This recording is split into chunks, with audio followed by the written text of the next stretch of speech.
नमस्कार दोस्तों, एक बार फिर मैं doctor Ajay Kumar Agarwal the healing hands में आपका स्वागत करता हूं।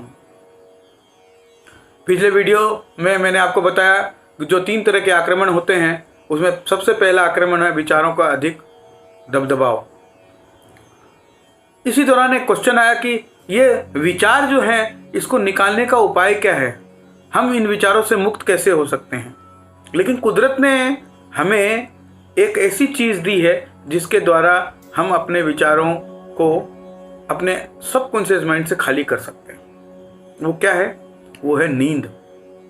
आपको पता होगा, अगर सही नींद नहीं आए तो आपका दिन खराब हो जाता है, क्योंकि विचार इतने ज़्यादा हो जाते हैं कि आप न बोल पाते हो ढंग से। अगर दो तीन दिन तक कोई व्यक्ति अगर ना सोए तो वो इस तरह से बोलेगा जैसे उसने कितनी पी रखी हो, या वो चलेगा तो लड़खड़ा के चलेगा, उसे कुछ भी समझ में नहीं आएगा, वो काम करने लायक नहीं रहेगा। इसका कारण क्या है?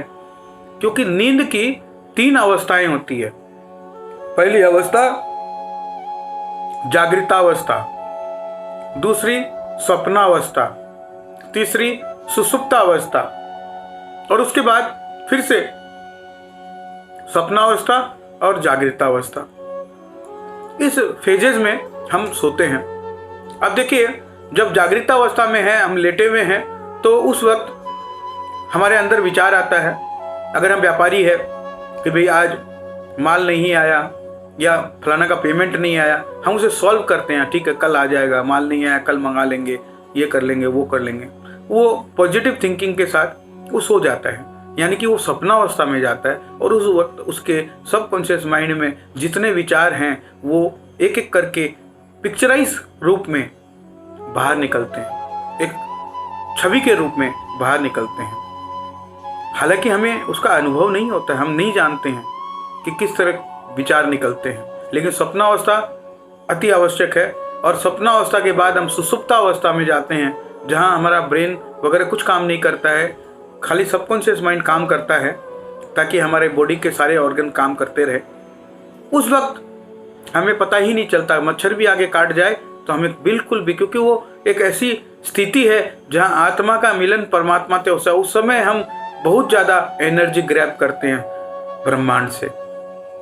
सुषुप्तावस्था के तुरंत बाद फिर से सपनावस्था आता है, और सपनावस्था जो है उसमें फिर से सपने शुरू हो जाते हैं। और उसके बाद जागृतावस्था। रात को जो विचार हम लेके सोते हैं, सवेरे जब उठते हैं वही विचार आता है। कुछ लोग बोलते हैं सपने मुझे याद आते हैं, याद नहीं होते।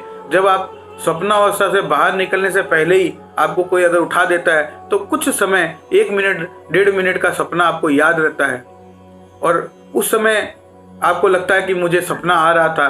थोड़ी देर के बाद वो भी आप भूल जाते हो, क्योंकि सपना याद नहीं रहता, क्योंकि वो सबकॉन्शियस के द्वारा गई हुई तरंगे हैं जिसे आप कभी भी पूरा नहीं करते। और वो विचार जो है वो बाहर निकलते रहते हैं सपनावस्था के दौरान। इसलिए सवेरे हम जब उठते हैं तो फ्रेश होते हैं। कई लोग हैं रात को सोते हैं लेकिन सवेरे फ्रेश नहीं होते, क्योंकि वो न तो स्वप्नावस्था में जाते हैं और न ही वो सुषुप्तावस्था में जाते हैं। वो सिर्फ जागृतावस्था में अपनी प्रॉब्लम्स के कारण जूझते रहते हैं, उसी नेगेटिव विचारधाराओं के साथ रहते हैं, और धीरे धीरे इंसोमेनिया की प्रॉब्लम यानी कि नींद न आने की प्रॉब्लम से ग्रसित हो जाते हैं। तो ये विचारों को हटाने का ये एकमात्र उपाय है नींद। जब भी ज़्यादा विचार हो, आपको लगे नहीं माइंड काम नहीं कर रहा है, तो आप सो जाओ, आराम करो और सुषुप्तावस्था तक जाओ। सपनावस्था को पार किए बगैर कोई भी व्यक्ति सुषुप्तावस्था तक नहीं जाता है। दूसरा आक्रमण जो हमारे ऊपर होता है वो होता है वातावरण का प्रदूषित होना। वातावरण कितना प्रदूषित है ये मुझे बताने की ज़रूरत नहीं है। हमारे लंग्स को कितनी ऑक्सीजन चाहिए ये आप सब जानते हैं, लेकिन हम कितनी ऑक्सीजन लेते हैं ये आप असेसमेंट करके देखिए कि आपकी श्वास कहाँ तक जाती है।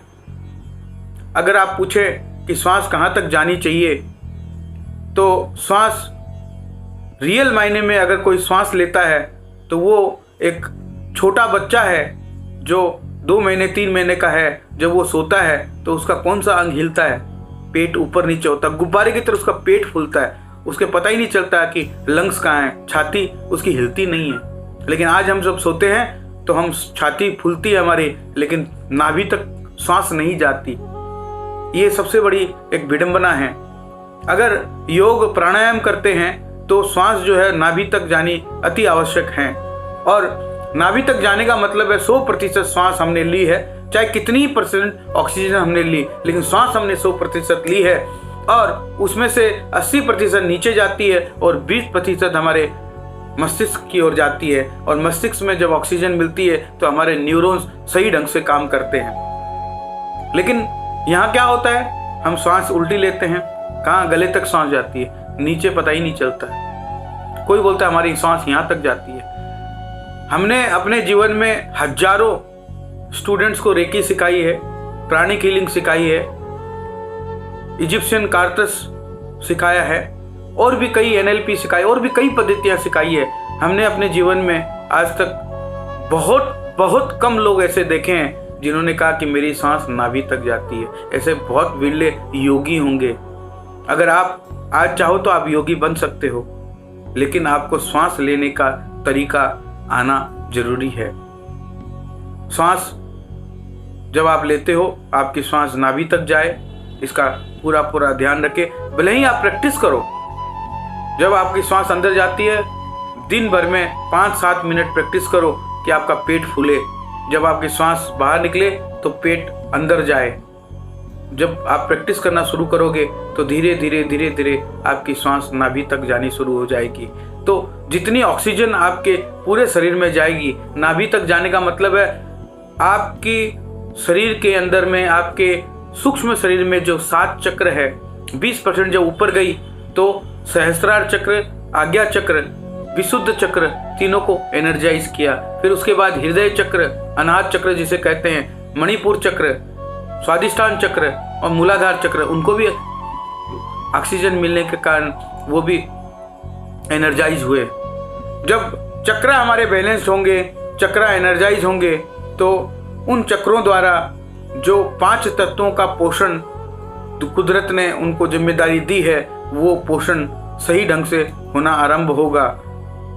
और इसके पोषण के कारण हमारे शरीर की वाइटलिटी बढ़ेगी, हमारे शरीर के अंदर रोग प्रतिरोधक क्षमता का निर्माण होगा, अनायास ही किसी भी तरह की बीमारी हमारे अंदर पैदा नहीं होगी।